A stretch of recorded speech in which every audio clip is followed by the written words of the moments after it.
গত জুলাই আগস্টে আমরা যেটা দেখেছি যে এই ফ্যাসিস্ট কর্তৃত্ববাদী মাফিয়া সরকার এই স্বৈরাচারী রাষ্ট্র কাঠামোটাকে কিভাবে ব্যবহার করতে পারে, আমাদের সন্তানদেরকে নির্বিচারে গুলি করে তারা এটাতে টিকে থাকতে চেয়েছে। কিন্তু জনগণ খুশি উঠেছিলেন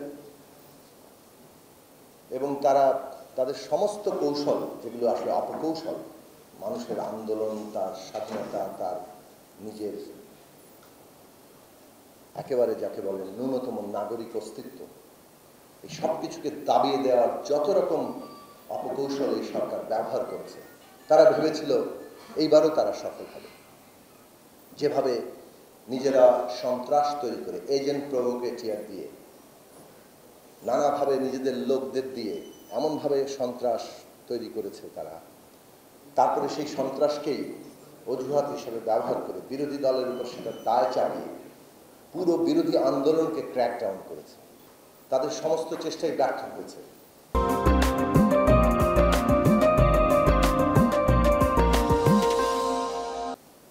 ইতিহাসে উদাহরণ দিয়ে আমরা বহুবার বলেছি যে এই জনগণ যখন জেগে উঠে, জনগণই সমস্ত ক্ষমতার কেন্দ্র, তখন ষড়যন্ত্র আর কাজ করতে পারে না, তারা ব্যর্থ হতে বাধ্য।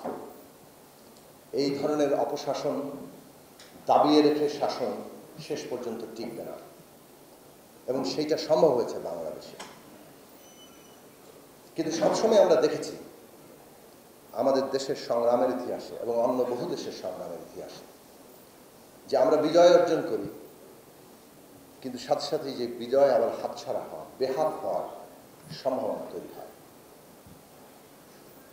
আমরা নতুন রাষ্ট্র কল্পনা করি, কিন্তু পুরনো রাষ্ট্র তার প্রেতাত্মা আবার ভর করে। আমরা পরিবর্তনের কথা বলি, কিন্তু ইতিবাচক গণতান্ত্রিক পরিবর্তন শেষ পর্যন্ত অর্জিত হয় না। এই ইতিহাস এমনকি মুক্তিযুদ্ধের মতো এত আত্মদানের পরে একটা রাষ্ট্র পতনের পরে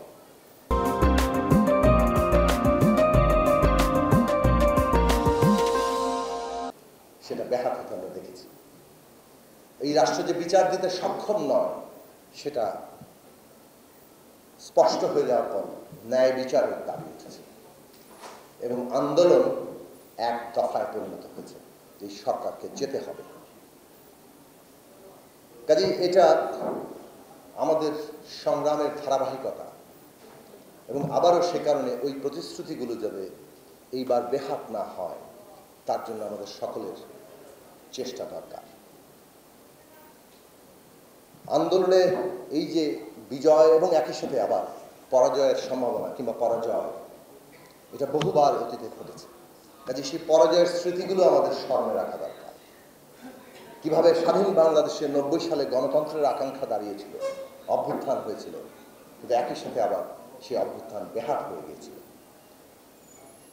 সেই পরাজয়ের স্মৃতিগুলো যদি আমাদের মনে থাকে, তাহলে আজকের বাংলাদেশের গতিমুখ কি হবে, এই অভ্যুত্থানের বিজয়ের উপর দাঁড়িয়ে বাংলাদেশ কিভাবে সত্যিকার অর্থে নতুন যাত্রায় যাবে, তার জন্য আমাদের প্রত্যেকটি রাজনৈতিক শক্তি আমাদের শিক্ষার্থীদের সাথে নিয়ে আমাদের এগিয়ে যাওয়ার খুবই দৃঢ়, সচেতন এবং সংগঠিত পরিকল্পনা দরকার।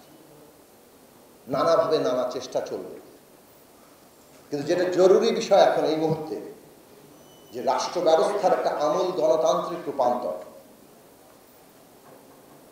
তার জন্য একটা গণতান্ত্রিক সংবিধান প্রতিষ্ঠা, যার উপরে দাঁড়াবে নতুন একটা রাজনৈতিক বন্দোবস্ত, যেটা আবশ্যিকভাবে গণতান্ত্রিক বন্দোবস্ত।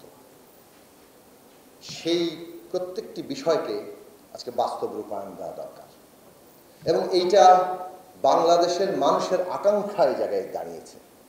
এই আকাঙ্ক্ষা ব্যক্তি কিংবা কোনো গোষ্ঠীর বিষয় নয়, এটা সমগ্র জনগণের আকাঙ্ক্ষা। এবং কাজেই জনগণের সকল অংশ যারা এই আকাঙ্ক্ষাকে ধারণ করেন, তাদের প্রত্যেককে অংশীদার করে আগামী দিনের যাত্রা নিশ্চিত করতে হবে। সেই আকাঙ্ক্ষিত রাষ্ট্রটাকে সাফল্যে পরিণত করতে হবে, বাস্তবে রূপ দিতে হবে। আজকের এই অন্তর্বর্তী সরকারের কাছে আমরা পরিষ্কার করে জানি, আহ্বান জানাই, দাবি জানাই যে আশু জরুরি কাজগুলো করার জন্য আপনাদের সম্পূর্ণ সহযোগিতার জন্য আমরা প্রস্তুত এবং সেটা আমরা করছি। আগামী রাষ্ট্রটা আমরা চাই যেখানে জবাবদিহিতা থাকে,